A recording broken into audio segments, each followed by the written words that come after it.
శంకరుడు ఎంత యాలన చేయించినాడో చూడలా. తన భార్య త్రిలోక శక్తి అట, సర్వలోక పావని అట.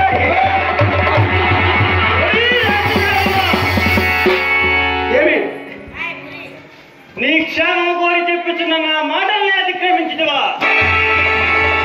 ఇకనైనా నువ్వు మించిపోయినది ఏమీ లేదు, ఎప్పటికీ లేదు. ఆ సర్వశక్తి స్వరూపి అయిన లోకమాత అయిన పార్వతి కాలపై పడి శరణు వేడినచో నీకు మరణం పొందదు. లేకపోతే